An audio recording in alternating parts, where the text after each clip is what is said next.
I am the real heiress who was switched by the nanny. After being brought home, the fake heiress cried once, and my parents immediately dropped all charges. My childhood sweetheart even defended her outright. Mia is my one and only wife. I nodded silently. I watched as the fake heiress married my childhood sweetheart and gave birth to a son. That very night, the child was switched by the driver of my childhood sweetheart's family. 7 years later, when my childhood friend noticed the child resembled his driver, he went mad demanding a DNA test. I sneered coldly. Don't bother. After all, she is your one and only wife. All these years, Julian Vance and Mia Sterling's marriage had been celebrated as a fairy tale within their country club circle. On their 7th anniversary, they held an extravagant vow renewal ceremony to shatter the myth of the 7-year itch. In Julian's words, "This ceremony will be lavish. I want the whole world to attend and witness Mia and my happiness. I want everyone to know that even after 2 more 7-year itches or 3,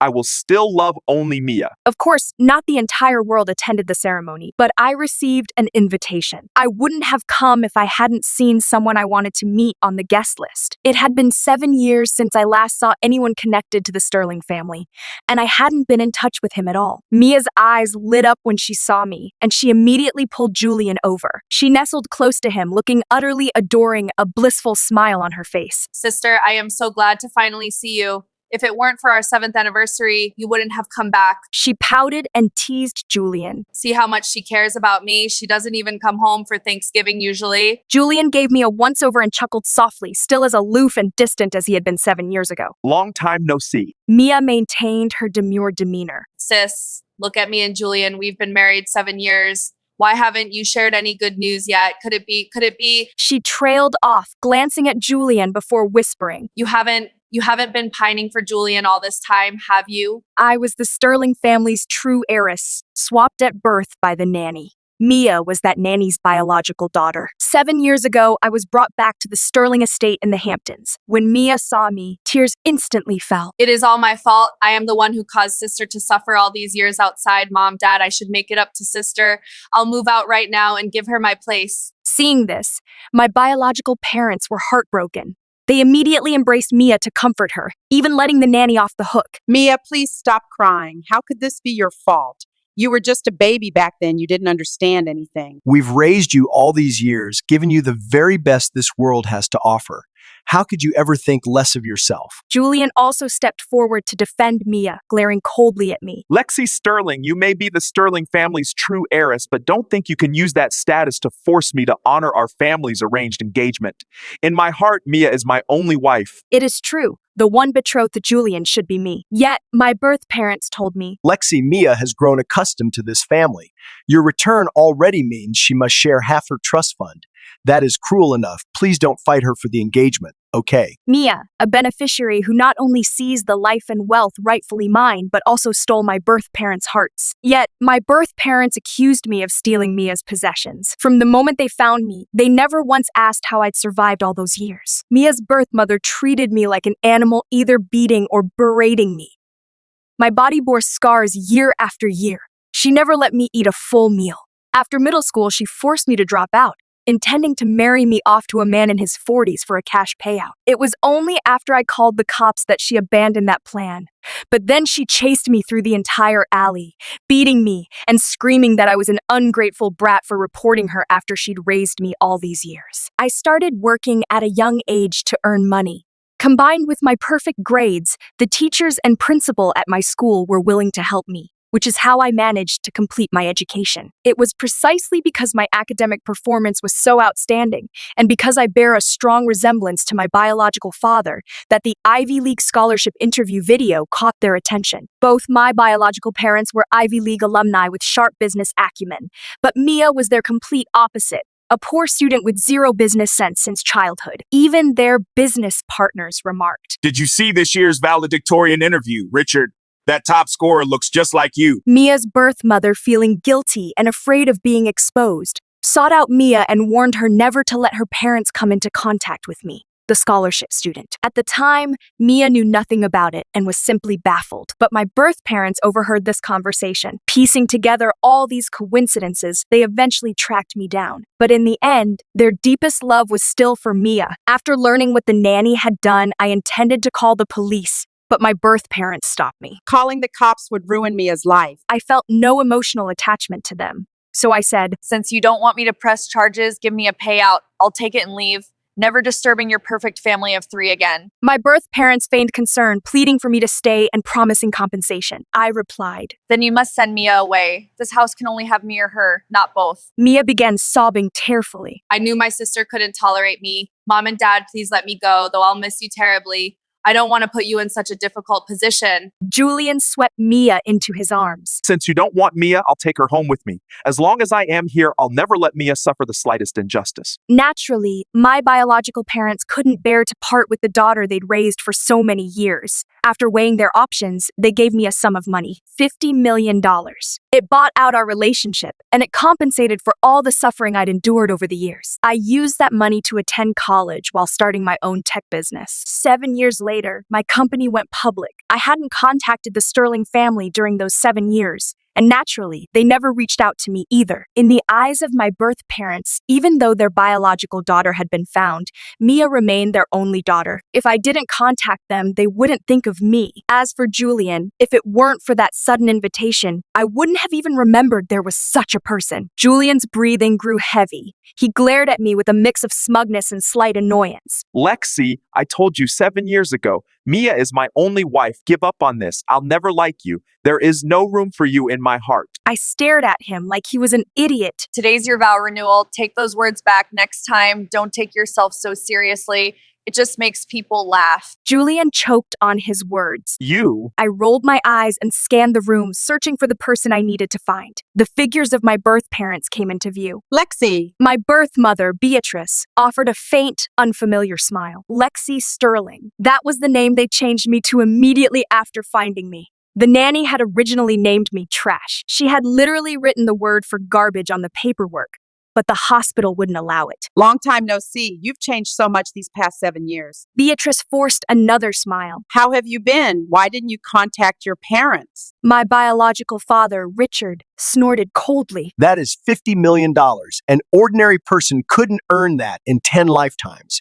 Of course she is living well. I stared at them both coldly. Letting them finish speaking was the last shred of courtesy I granted them. Finished. Then I'll be going. I walked past them toward Mr. Sinclair of Sinclair Enterprises. Mr. Sinclair, hello. I am Lexi Sterling. Mr. Sinclair, mistaking me for a relative of the Sterling family, chatted with me for a few more moments before seeking out Richard. He explained he needed to rush to the airport and had to leave. Richard immediately summoned his entire family to accompany Mr. Sinclair out. This Mr. Sinclair managed countless affairs daily. Every minute of his time was precious. His visit was a gesture of respect for the business ties between the older generation. My purpose in coming was simply to make an appearance before him. Now that the task was accomplished, there was no reason for me to linger. Just as I was preparing to leave, Julian and Mia arrived with their son. Their child was conceived when Mia was 18. She attended college while heavily pregnant. My sudden return had made her feel deeply insecure at the time, prompting her to immediately become intimate with Julian without taking precautions. Even though attending classes made it inconvenient, she still insisted on carrying the child to term. She even proposed getting married out of state so they wouldn't have to wait, and Julian agreed. Hunter, come on, say hello to Auntie. Mia took Hunter's hand and urged him to greet me. Hunter was only 6 years old, but he looked so chubby he must have weighed nearly 90 pounds. I assumed they must have taken their child to a pediatrician, so I didn't say anything. But this child truly exceeded the normal weight for a 6-year-old boy. Without weight loss, it could be dangerous. Moreover, the child didn't resemble either Julian or Mia. Both parents had sharp, aristocratic features and piercing blue eyes, yet they had a child with muddy brown eyes. Furthermore, the child had a flat, broad nose and thick lips. Even if these traits were recessive genes carried by Julian and Mia, it was unfortunate for the child that they manifested in such a way seemingly highlighting only his parents' physical shortcomings. Hunter glanced at me but said nothing. He turned to Mia. Mom, I am hungry. I want lobster. Mia smiled affectionately. You just finished eating and you are hungry again. All right, Mom will have the private chef prepare some lobster for you. It'll be ready soon. Julian seemed to catch my glance and cleared his throat, interrupting. Hunter really needs to lose some weight. No more eating. Mia frowned, displeased. Hunter is growing. He needs all the nutrition he can get. How can you stop him from eating? Hunter suddenly threw a tantrum. I want to eat. I am going to eat. The guests all turned to look our way. A flicker of embarrassment crossed Julian's face. He immediately had someone take Hunter away and instructed. Get him something to eat. Mia gave an awkward smile and nodded to the crowd. When her gaze met mine, she quickly added, Hunter's been spoiled rotten by his parents since he was little. He is a bit willful. Glancing at Julian out of the corner of her eye, she changed the subject. By the way, sis, why don't you just stay at the estate for a couple days this time? Don't leave right away. She affectionately hooked her arm through Julian's. Can you believe it has been 7 years since Julian and I got married? You left right after our wedding without even attending. 7 years already, time flies. She smiled sweetly, glancing sideways at Julian, her expression growing even more girlish. They say the 7-year itch, but in my 7 years with Julian, I've never felt a hint of it. Julian, what do you say? Julian smiled tenderly. Remember the promise I made to you at our wedding? I said, I'd love you forever and that would never change. Julian. Mia, I stared at the two of them in bewilderment, then turned and walked away. Bunch of lunatics. Lexi, Beatrice caught up. you are leaving already. I shot her a cold look. What else do you want? Beatrice smiled faintly. You finally come back. Why not stay at the estate for a few days? She shot Richard a meaningful glance. Richard spoke up, his voice still devoid of warmth. Yeah, you are our daughter after all. Come back. Mia won't say anything. And earlier I saw you chatting with Mr. Sinclair. Do you two know each other? I gave them no quarter, laying bare their intentions. That Mr. Sinclair is nearly 40 and still unmarried without even a potential match. Are you two planning to have me snag him? Richard and Beatrice hadn't expected me to call them out so bluntly. Their expressions froze. I've seen it all in the Wall Street Journal. Established companies struggle to transform. These past few years, your attempts at restructuring led to several missteps. The Sterling Group is now teetering on the edge. And to make matters worse, your son-in-law is useless. He can barely keep his own corporation afloat, let alone help you out. You can't make him divorce your precious daughter, so you are looking for another billionaire to marry her off to. That is why you thought of me. Am I right? Richard's face darkened instantly, his expression brimming with anger and embarrassment. All these years, you haven't grown an inch.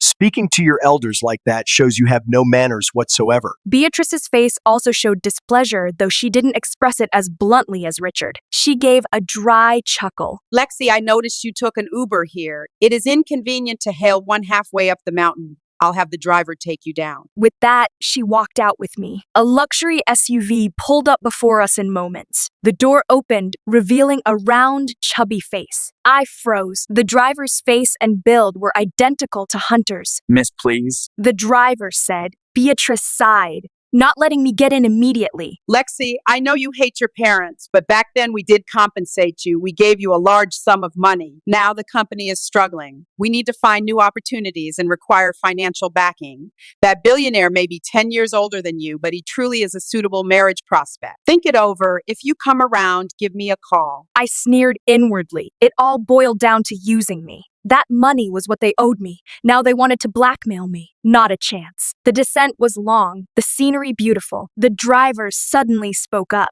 Miss, it has been 7 years since you last returned, hasn't it? The Sterling family has changed quite a bit. Truthfully, I still don't understand why Mr. and Mrs. Sterling expelled you back then for Miss Mia's sake. Actually, I should thank them for inspiring me. I didn't grasp the meaning of his last remark and didn't dwell on it, merely responding to his words. Suddenly thinking of Hunter, I smiled and said, I just saw Mia and Julian's child. He looks just like you. The driver slammed on the brakes. My heart raced with fright, I whispered sharply. What is going on? There were no cars ahead, no roadblocks. Why did he do that? The driver chuckled apologetically. Sorry. He restarted the engine. My heart was still pounding. After a moment, the driver suddenly asked, Miss, do I really look that much like young Hunter? I didn't answer his question. Instead, I said, Just focus on driving, don't talk. I ignored him and turned my gaze back to the scenery outside the window. A sudden flash of insight struck me. I snapped my gaze back to the driver. He looked at me through the rearview mirror. All I could see were his eyes. Those narrowed eyes were identical to Hunter's. My heart raced again, as if I'd uncovered something momentous. What had he said earlier? Inspired him? Inspired him to do what? We arrived at the hotel. The driver got out with me. Miss, I've seen it all these years with the Sterling family. They're on the decline now. They're just desserts. Of course, even in decline, they're still better off than us common folk. He studied my expression. I replied coldly. Just do your job. This isn't your place to speak. I walked straight into the hotel lobby. Back in my penthouse suite, I immediately hired a private investigator to look into that driver. His name was Luke Jenkins, 30 years old, with a son the same age as Hunter Leo Jenkins. Seeing Leo's photo only confirmed my suspicions. Mia and Julian's children had been switched. The mastermind behind it all was Luke Jenkins, the Sterling family's driver. This Leo bore an uncanny resemblance to Mia. Had they never suspected anything all these years? Even just looking at their faces, something fishy was obvious. A surge of rage suddenly welled up inside me. Damn Clara Jenkins. Clara was Mia's biological mother. She swapped me and Mia back then, abused me. Yet karma never struck her. Instead, it fell upon her daughter. Especially that Leo in the photo. He was so small, skin and bones, sallow-faced, listless, exactly how I looked as a child. I was innocent. Leo was innocent. Why wasn't the retribution falling on Clara? I had to confirm it, so I went back to the Sterling estate. The driver startled at my sight, a flash of ferocity darting through his eyes. I pretended not to notice and entered the villa. Richard and Beatrice had the private chef prepare a lavish spread of dishes. Both assumed I'd agreed to the business alliance, their faces beaming with smiles as they greeted me warmly. Beatrice, especially, kept serving me food. She said awkwardly, I didn't know what you liked, so I made extra. Lexi, tell Mom what you like, and I'll have the chef take note. I gave a faint nod and glanced at Hunter. Hunter took a huge bite of Wagyu beef, then eagerly reached for a lobster tail. His hands were soon covered in the garlic butter dripping from it. Beatrice hurriedly stopped him. Oh dear sweetheart, let Grandma cut it for you. Take it slow, don't choke. Hunter shoved a whole chunk of lobster into his mouth. I want to eat it like this. Richard burst out laughing. Look at our big boy, so bold and brash. I averted my disgusted gaze, only to meet Julian's eyes. His face flushed slightly as he scolded. Hunter, no grabbing food with your hands. How many times have I told you? Hunter, his face slick with grease, grabbed the silver fork in front of him and hurled it at Julian. Shut up! How dare you yell at me in front of Grandpa and Grandma? Richard shot Julian a reproachful glance. He is still young. He'll understand better when he is older. Julian. After dinner, I found an opportunity to get a strand of Hunter's hair. He cried when I pulled it out. I hurriedly apologized. I am sorry. Auntie didn't mean to. Julian strode over. What is going on? I accidentally bumped into your son. I said. Julian had someone take Hunter away. He scrutinized me from head to toe, then laughed. 7 years apart, and you've changed a lot. You are even prettier than before. But I still won't like you. Mia is the only one in my heart. Give up on that idea now. I was baffled. What did you say? Julian wore a smug look. Mr. Sinclair is a billionaire.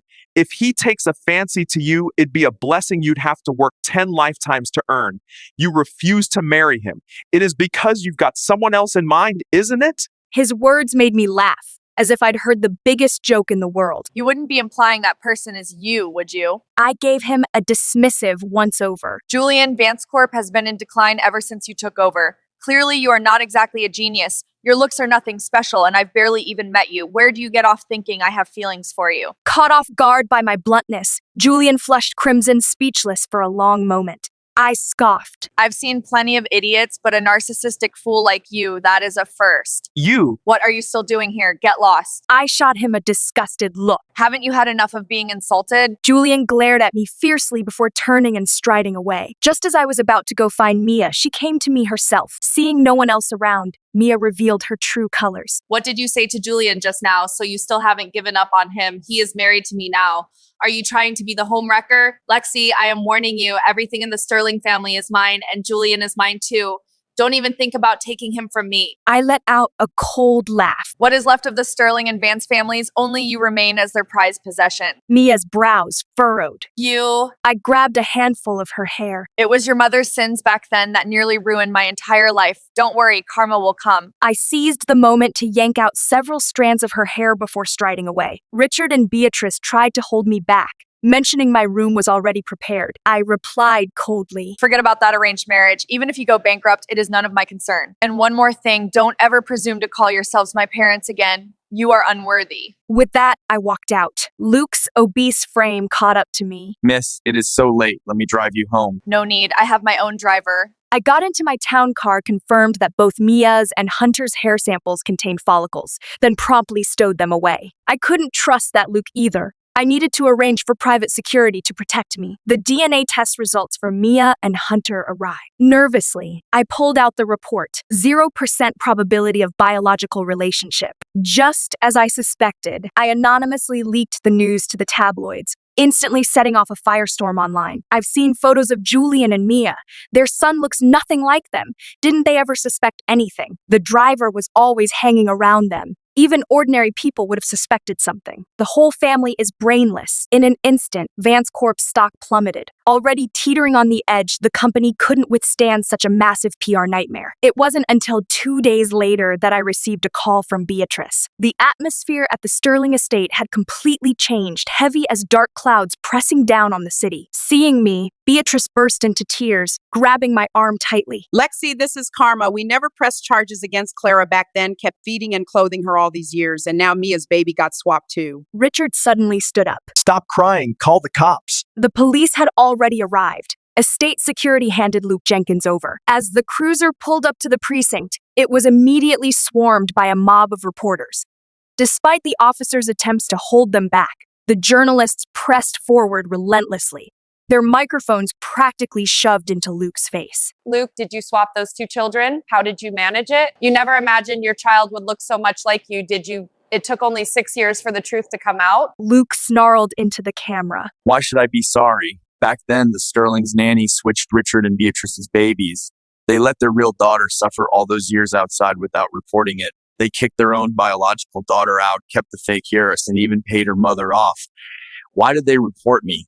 I refuse to accept this. This interview clip of Luke also went viral online. Netizens followed the trail, digging up events from over 20 years ago. This is truly poetic justice. Karma should have targeted the adults, not the innocent children. Lexi and Leo are innocent. But how innocent are Mia and Hunter? The Sterling Group, which had narrowly avoided disaster before, now saw its stock plummet even harder than Vance Corp's. Richard and Beatrice found it impossible to secure any more venture capital. The Sterling household was now filled with daily wails of grief. Hunter was expelled from the Vance family. Julian pointed at Mia, roaring. Tell me, is Hunter your child with Luke? Online rumors only mentioned the baby swap between Hunter and Leo, no mention of the paternity test. It was Julian himself who later took Hunter for genetic testing. Driven mad with rage, he lashed out indiscriminately. Mia wept bitterly. What are you saying? How could I possibly have an affair with Luke? I noticed long ago that Hunter resembles Luke. He worked in your household for so many years. How could you not have noticed? Come, let's get a DNA test done. I sneered. Don't bother after all. She is your only wife. Julian's face, already ashen, turned deathly pale. Those were his own words from years ago. He slumped onto the sofa, head bowed and shoulders hunched. Looking utterly defeated, the wind completely knocked out of his sails. Mia continued sobbing. Richard and Beatrice wore expressions of utter dismay. Only Leo stood quietly to the side, his small gray eyes devoid of any spark, observing everyone with detached indifference. More sobbing erupted from outside as Clara rushed in. How could this happen? What were you thinking? You can't even watch your own child. Mia stormed forward. You have the nerve to show your face. This is all your fault. Why isn't Karma hitting you instead? Clara froze, her voice breaking after a moment. Mia, I only did it for your own good. How could you say that to me? Mia shoved Clara hard, nearly knocking her over. It is all your fault. You are the one with the heavy burden of guilt. Mia then strode over to Julian. Husband, let's bring Hunter back. We've raised him all these years. How could we not have any feelings for him? Richard abruptly stood up. No, He shot me a meaningful glance, his aged face etched with regret. this is Karma. If only back then. He approached me. Lexi, come home. Let your mother and I make it up to you properly. Dad knows you don't want to see Mia. Fine, Dad promises. I'll cut all ties with her. Dad, Mia stormed forward. Dad, you don't want me anymore. How could you do this to me? Richard slapped her across the face. Don't think I don't know. All your crying and threats to leave back then were just an act. You were trying to make us feel sorry for you, to soften our hearts. If it weren't for you, I wouldn't have abandoned my own flesh and blood. Now look at me. I've gotten my comeuppance. If this company goes bankrupt, I'll make you pay. Clara stepped in. Sir, even if Mia isn't your biological daughter, she has been by your side all these years. How could you abandon her? Don't think you can walk away scot-free. Richard lashed out again, slapping Clara hard across the face. I'll call the cops and have you arrested. He looked at me pleadingly. Lexi, forgive your father. If you just step forward and say a word for the Sterling family now, there might still be a chance to save the company. Beatrice also came to beg me upon hearing this. I took a step back, my cold gaze sweeping over everyone in the room. I laughed. I came here today to tell you all that I have absolutely nothing to do with you. From now on, whatever happens to the Sterling family, birth, aging, sickness, death, it is none of my concern. Don't come looking for me again. Julian blocked my path. You can't leave. He suppressed the anxiety in his expression, regaining his usual haughty demeanor. Lexi, I will divorce Mia. After all, the original engagement was between us two. Once we marry, the stock prices of Vance Corp and Sterling Group will surely rebound. We must act swiftly to secure the funding chain. What did you say? Mia's voice sharpened. Julian, I married you at 18. Now you want to divorce me? Julian glared at her furiously. This is all your mother's doing. Now she is dragging me down too, Mia. I am divorcing you. Seeing both the Sterling and Vance families abandoning Mia, Clara stormed toward me in long strides, raising her hand to strike. It is all because of you, you little bitch. I kicked her square in the stomach. Clara, who'd lived a pampered life without working these past 2 years, wasn't as strong as before and collapsed instantly. I stomped hard on her fingers, grinding them under the heel of my stiletto as I towered over her. You still dare talk to me like that? Think I won't call the police? Clara's face drained of color as she cried out in pain. A satisfied curve lifted my lips. Clara, this is the long overdue retribution for the sins you've committed. I turned to Leo, who had been standing in the corner all along. Did you see that? She is the one who started this. Back then, she swapped me with your real mother, which is why you were also switched later. Clara finally broke down, sobbing uncontrollably. I withdrew my foot and strode away, leaving the Sterling estate. The noise in my ears finally subsided. I didn't call the police. Back then, I took the money and signed the non-disclosure agreement. Richard and Beatrice chose not to pursue charges, so Clara avoided prison. A few days later, I heard that Chairman Sinclair had returned. My appointment request was granted on the first try. My company ranks among the top 5 tech firms in the country now. Once Chairman Sinclair learned my background, he immediately expressed interest in partnering with me. His secretary entered then. Chairman Sinclair, representatives from the Sterling Group and Vance Corp are here. They're downstairs in the lobby and wish to see you. Mr. Sinclair had also seen the online news. He glanced at me. Seeing I remained silent, Mr. Sinclair smiled and said, Have them come up. Spotting me in the executive suite, Richard and Beatrice instantly lit up with joy. Lexi, you are here. Richard, his face beaming, addressed Mr. Sinclair. Mr. Sinclair, Lexi is my biological daughter. She is still single. Julian gritted his teeth in frustration, but ultimately said nothing. Beatrice beamed as she approached. Lexi, why did you come see Chairman Sinclair on your own without telling Mom and Dad? I didn't even glance at them. Chairman Sinclair chuckled. Mr. Sterling, I had a very productive discussion. We've decided to proceed with the partnership. Richard was flattered beyond belief. Chairman Sinclair, thank you so very much. After a pause, Mr. Sinclair clarified with a smile. Mr. Sterling, did you misunderstand? I was referring to CEO Sterling here. Mr. Sinclair and I have reached a preliminary cooperation agreement. I finally spoke up. The 3 people across from me froze in shock. Mr. Sinclair finally realized something. Didn't you know? Lexi is the founder and CEO of Apex Tech. What? Julian was the first to react. He stared at me in disbelief. You are the CEO of Apex Tech, the firm with the most advanced AI algorithms in the market. Richard and Beatrice were utterly dumbfounded, staring at me blankly for a long moment before they could recover from the shock. Chairman Sinclair chuckled. I see you have nothing more to say. Show them out. His security promptly escorted the 3 of them out. Chairman Sinclair apologized to me first. I gave a faint smile. I know you saw the news, Chairman. You were helping me. After our conversation, he personally escorted me out to the valet. Not long after getting in my car and driving off, Richard and Beatrice blocked our path at the exit. They tapped on the tinted window. I rolled it down, looking at them coldly. I know what you want to say. I won't help you. My company was indeed built with the $50 million you provided. but that was hush money to prevent me from reporting Clara to the authorities and ruining your precious daughter's future. Richard, Beatrice, I owe you nothing. I turned to Julian standing behind them, curling my lips. This time you don't need to speak. I'll tell you straight, I don't like you, and I never once considered competing with Mia for you. Got that? You won't go around thinking you are God's gift to women anymore, right? Julian's face flushed crimson with embarrassment. I rolled up the window and signaled my driver to proceed. The Sterling and Vance families, unable to secure bailouts anywhere, filed for Chapter 11 bankruptcy within half a year. Julian and Mia divorced. He changed Leo's last name to Vance, bought a cramped apartment in a rundown neighborhood, and the two began living together. Hunter lived with his biological mother for half a year, but she couldn't stand his lack of manners and spoiled brat attitude. Now she either beat or scolded him daily. As for Mia, Richard and Beatrice severed ties with her. She had no choice but to return to the slums with Clara. But Clara had squandered every penny Richard had given her over the years. Within days, mother and daughter were penniless. Unable to endure living in poverty, Mia brought Clara to my corporate headquarters. She shoved Clara toward me, kicking her hard in the back of the knee. Clara fell to the pavement with a thud. She looked utterly haggard, her cheeks sunken, radiating a desolate aura. Mia cried out to me. Lexi, no, Miss Sterling, I brought the culprit here. You can do with her as you please, or wire me $5 million and I'll take care of her for you.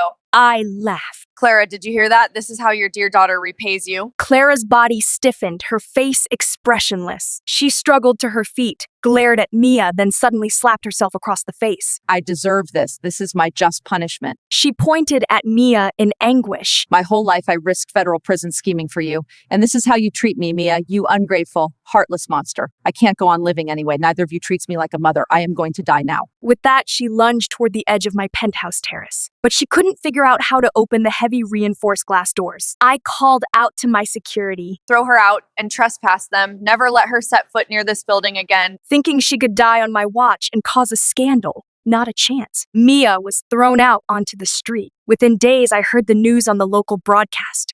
Clara was dead, murdered by Mia in a motel room. Mia was arrested for first-degree murder. Half a year later, the jury reached a verdict on Mia's case: life without parole. By then, Luke had already served a year in state prison. 2 more years and he'd be out on parole. Richard and Beatrice came looking for me several times, but my security always turned them away. Eventually, they stopped coming. 2 years later, Luke was released from prison. Seeing his son, now 9 years old, raised by his wife into an absolute terror, a child who knew exactly what his father had done, he was berated daily in his own trailer, accused of ruining their shot at billionaire wealth. This led to violent, constant arguments between Luke and his wife. After half a year of this chaotic, miserable existence, Luke finally snapped.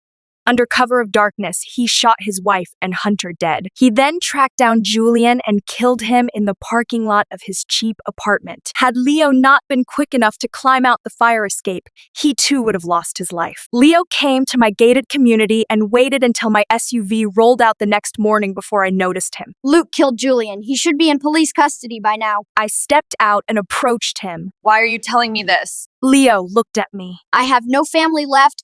I'll be put in the foster system. I know I'll be beaten and bullied there. Can you help me? Looking at his hollow eyes, I saw a reflection of my younger self. I pulled some strings, got Leo admitted to an elite private boarding school, handed over a massive endowment, and instructed the headmaster to ensure he was treated well. I set up a trust to cover all his tuition and living expenses until he graduated college. On the way back to the office, the GPS alerted my driver to a traffic jam ahead, so we took a detour through the city. While waiting at a red light, I glanced at the sidewalk and spotted Richard dressed in a Neon City sanitation uniform. He didn't see me silently sweeping trash from the gutter. I watched for a while, rolling up the tinted window only when the light turned green. Chairman Sinclair called, inviting me out for a business lunch. Upon learning I'd placed Leo in a top-tier boarding school and set up a trust for him, Sinclair asked. Aren't you afraid he'll repay your kindness with a knife in the back when he grows up?